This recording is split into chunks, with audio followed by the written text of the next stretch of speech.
આકાશવાણી અમદાવાદ વડોદરા પ્રાદેશિક સમાચાર વિભાગ રજૂ કરે છે સાપ્તાહિક કાર્યક્રમ સમાચાર દર્પણ.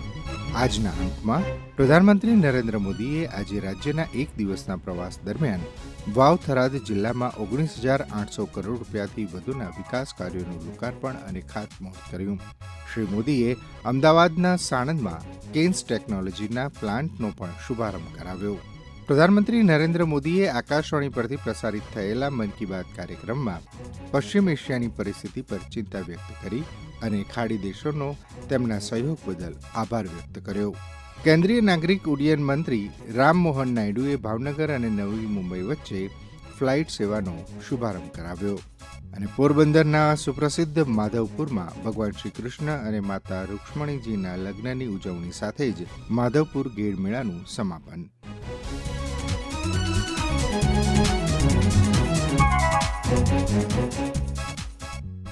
પ્રધાનમંત્રી નરેન્દ્ર મોદી આજે એક દિવસીય રાજ્યની મુલાકાતે આવ્યા હતા. તેમણે ગાંધીનગરના કોબામાં શ્રી મહાવીર જૈન આરાધના કેન્દ્ર ખાતે સમ્રાટ સંપ્રતિ સંગ્રહાલયનું ઉદ્ઘાટન કર્યું.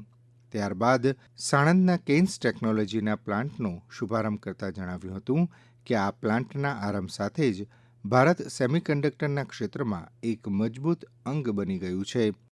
आज एक प्रकार से साणंद और सिलिकॉन वैली के बीच नया ब्रिज सा बन गया है.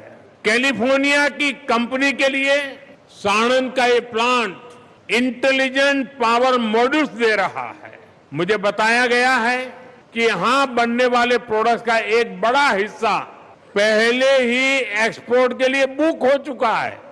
ભારતના સેમિકન્ડક્ટર ક્ષેત્રમાં મહત્વપૂર્ણ એવા આ એકમના ઉદ્ઘાટન સાથે ગુજરાતના સેમિકન્ડક્ટરના ઉત્પાદન ક્ષેત્રને નવી ગતિ અને દિશા મળશે. साथियों, यहां बनने वाले इंटेलिजेंट पावर मॉड्यूल से भारत और विश्व के इलेक्ट्रिक व्हीकल इकोसिस्टम को, हैवी इंडस्ट्री को बहुत बल मिलेगा. यही ग्लोबल पार्टनरशिप ही दुनिया के बेहतर भविष्य की मजबूत नींव है. પ્રધાનમંત્રીએ આ પ્રસંગે પ્રદર્શિત કરવામાં આવેલા સેમિકન્ડક્ટરના પાર્ટ્સની જાણકારી મેળવી હતી. તેમણે સેમિકન્ડક્ટર ક્ષેત્રે કાર્યરત યુવા ઇજનેરો સાથે પણ વાતચીત કરી હતી. આ પ્રસંગે કેન્દ્રીય આઈટી મંત્રી અશ્વિની વૈષ્ણવે કહ્યું કે વિકસિત ભારત 2047ના લક્ષ્યને હાંસલ કરવામાં આ નવી પહેલને કારણે વેગ મળશે.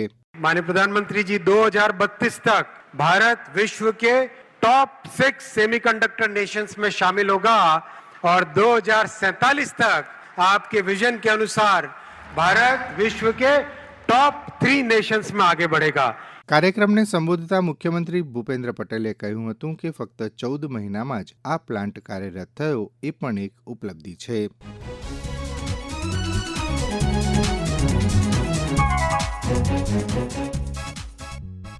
પ્રધાનમંત્રી નરેન્દ્ર મોદીએ નવરચિત વાવ થરાદ જિલ્લામાં 19,800 કરોડ રૂપિયાથી વધુના વિકાસ કાર્યોનું લોકાર્પણ અને ખાતમુહૂર્ત કર્યું હતું.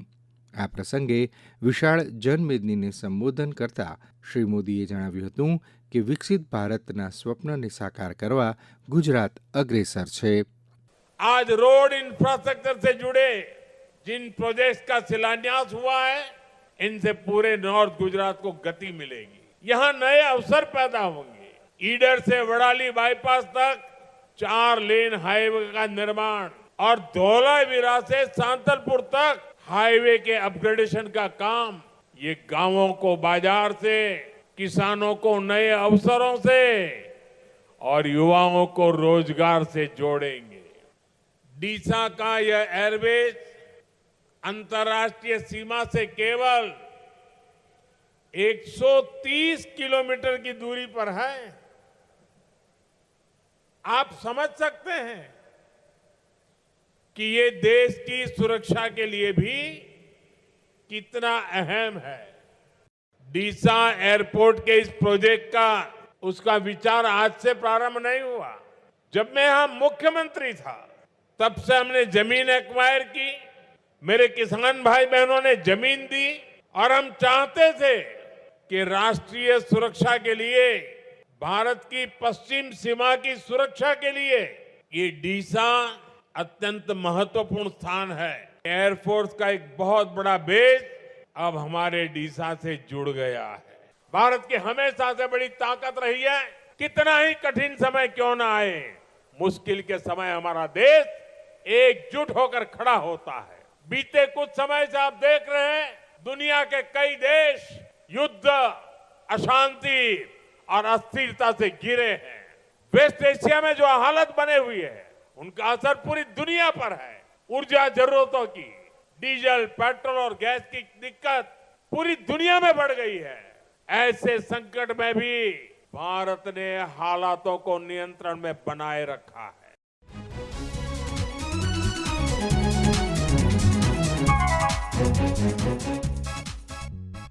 આ પ્રસંગે મુખ્યમંત્રી ભૂપેન્દ્ર પટેલે સંબોધન કર્યું હતું. વિકાસની રાજનીતિના આ પ્રણેતાના નેતૃત્વ પર સમગ્ર દેશને ગૌરવ છે. આજે યુદ્ધની જે સ્થિતિ ઊભી થઈ છે તેનાથી વિશ્વના દેશો ચિંતામાં છે, પરંતુ આપણને સૌને વિશ્વાસ અને ભરોસો છે કે શ્રી મોદી સાહેબની લીડરશિપમાં ભારત આ વિકટ સ્થિતિમાં પણ અડગ રહેવાનું છે. અનેક વિકસિત દેશો ઉર્જા સુરક્ષા અને પેટ્રોલ ડીઝલ ક્રૂડ ઓઇલના સંકટનો સામનો કરી રહ્યા છે, ત્યારે આપણા યશસ્વી વડાપ્રધાન શ્રી મોદી સાહેબે દેશના સામાન્ય માનવીઓના હિતનો વિચાર કર્યો છે.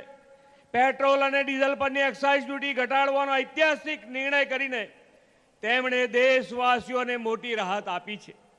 એટલું જ નહીં, વિકાસની યાત્રામાં પણ કોઈ રૂકાવટ ના આવે તેવો રાષ્ટ્રહિત પ્રથમનો ભાવ રાખ્યો છે. આદરણીય મોદી સાહેબે જ્યોતિર્ગ્રામ યોજના, સૌની સુજલામ સુફલામ યોજના, water grid, Namo Shakti expressway, 4 lane 6 lane highway જેવી સુવિધાઓથી લોકોનું ઇઝ ઓફ લિવિંગ વધાર્યું છે. એટલું જ નહીં, વિકાસના કામો માટે નાણાંની કોઈ કમી ન રહે તેવું ફાઇનાન્શિયલ મેનેજમેન્ટ પણ કર્યું છે. એક વખત હતો આખા રાજ્યનું બજેટ 38,000 કરોડ હતું.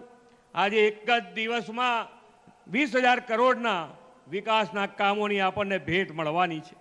શ્રી મોદી સાહેબે શહેરો અને ગામોના અદ્યતન વિકાસની નેમ રાખી છે.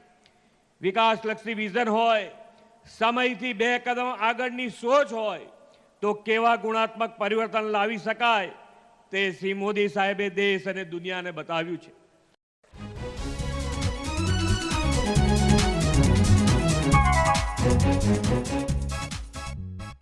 પ્રધાનમંત્રી નરેન્દ્ર મોદીએ આ રવિવારે આકાશવાણી પરથી પ્રસારિત થયેલા મન કી બાત કાર્યક્રમમાં જણાવ્યું હતું કે પશ્ચિમ એશિયા ભારતની ઉર્જા જરૂરિયાતોનો નોંધપાત્ર हिस्सो પૂર્ણ કરે છે.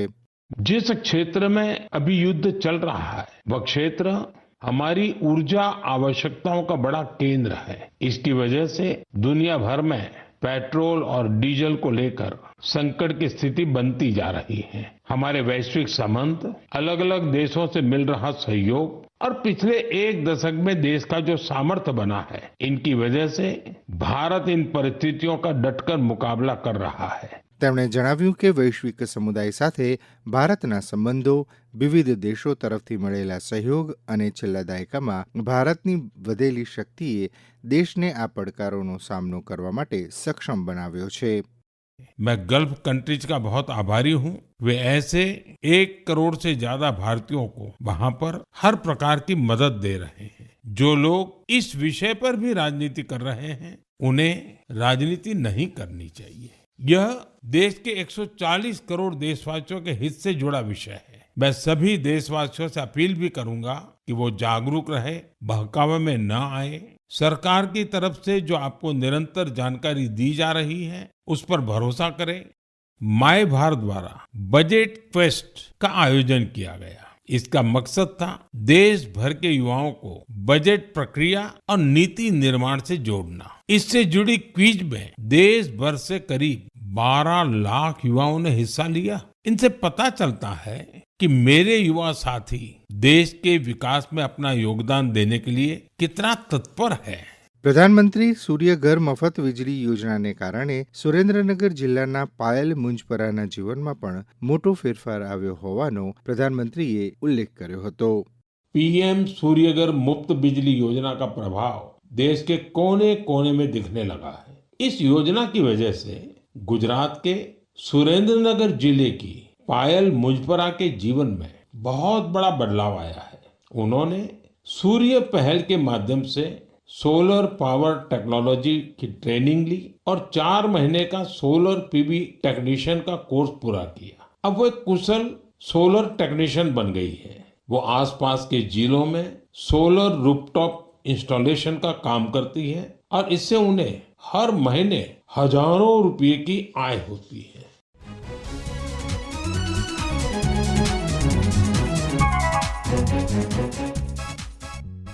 કેન્દ્રીય નાગરિક ઉડ્ડયન મંત્રી કે રામમોહન નાયડુએ ભાવનગર વિમાની મથકેથી ભાવનગર અને નવી મુંબઈ વચ્ચે પ્રથમ ફ્લાઇટને લીલી ઝંડી આપી પ્રસ્થાન કરાવ્યું હતું. આ પ્રસંગે કેન્દ્રીય નાગરિક ઉડ્ડયન મંત્રી કે રામમોહન નાયડુએ જણાવ્યું હતું કે ભાવનગરથી નવી મુંબઈની કનેક્ટિવિટી એ માત્ર લોકલ કનેક્ટિવિટી નથી, પરંતુ આ એર કનેક્ટિવિટીથી ભાવનગર દેશ અને દુનિયા સાથે જોડાઈ રહ્યું છે. यहाँ पे बहुत खुशी का वातावरण है, एक उत्सव का वातावरण है भावनगर में। तो इससे पता चलता है कि हमारे देश में नागर विमानन के लिए, हवाई यात्रा के लिए किस तरह से डिमांड बढ़ी है। इसका पूरा श्रेय जाता है हमारे आदरणीय प्रधानमंत्री नरेंद्र मोदी जी को, जो हमारे विजनरी हैं, डायनेमिक हैं और दूरदर्शी सोच के साथ काम करते हैं। तो उनका जो 12 साल पहले एक प्रयास था कि ये आम आदमी के लिए ये हवाई यात्रा होनी चाहिए, हवाई चप्पल से हवाई जहाज का सफर हमें करवाना चाहिए। उसको हमने पिछले 10 साल में सच करते हुए देखा है, उसको वास्तविकता में हम अभी देखा है। और हमारे एयरपोर्ट की संख्या डबल हो गई है 2014 से अगर देखेंगे, एयरक्राफ्ट की संख्या डबल हो गई है, पैसेंजर्स की संख्या डबल हो गई है। तो ये उड़ान स्कीम के तहत जो हमें सक्सेस मिला है, तो उसको और भी आगे बढ़ाते हुए और 28,000 करोड़ के साथ ये केंद्र सरकार एक और स्कीम अभी मॉडिफाइड उड़ान के तहत अगले 10 साल तक करेगी, जिससे और भी नए एयरपोर्ट हमारे देश में बनेंगे और भी नए हेलीपोर्ट बनने की भी संभावना हम रखेंगे।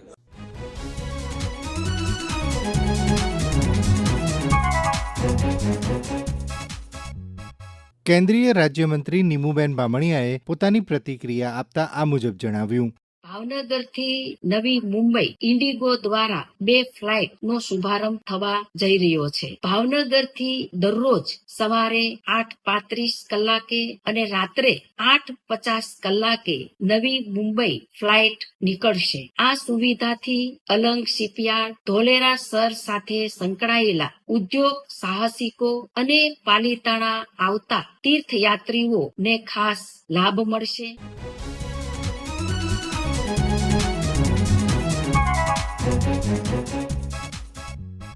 પોરબંદરના સુપ્રસિદ્ધ માધવપુરમાં ભગવાન શ્રી કૃષ્ણ અને માતા રૂક્ષ્મણીજીના લગ્નનો ભવ્ય પ્રસંગ ઉજવાયો. રૂક્ષ્મણીજીના મંદિરે રાત્રિ રોકાણ કર્યા બાદ ભગવાન માધવરાયજી તેમના પત્ની રૂક્ષ્મણીજીને લઈને માધવરાયજીના મંદિર તરફ પ્રયાણ કર્યું હતું. આ સાથે જ માધવપુરનો આ લગ્ન મેળો પૂર્ણ થયો. મેળામાં ભાગ લેનાર વૃદ્ધિ સેવકે આ અંગે પોતાની પ્રતિક્રિયા આ મુજબ આપી.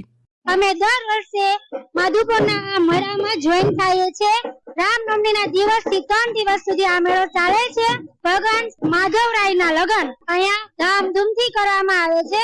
માધવપુરના પાદરથી આ રથને દોડાવવામાં આવે છે અને રૂકમણી મંદિર સુધી પહોંચાડવામાં આવે છે. ત્યાં 4 જોડીએ માધવરાય અને રૂકમણી છે એ લગ્ન ગ્રંથિથી જોડાય છે અને એક દિવસ ત્યાં રાતવાસો કરી અને સવારે તેમને પરત લઈ આવવામાં આવે છે.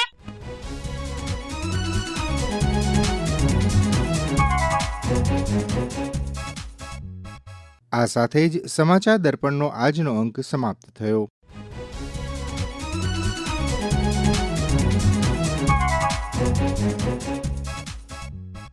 સમાચાર દર્પણ દર મંગળવારે રાત્રે 9:15 પ્રાદેશિક સમાચાર વિભાગ દ્વારા આકાશવાણીના અમદાવાદ વડોદરા કેન્દ્ર પરથી પ્રસારિત કરવામાં આવે છે. લેખન, સંકલન અને રજૂઆત જયેશ વેગડા.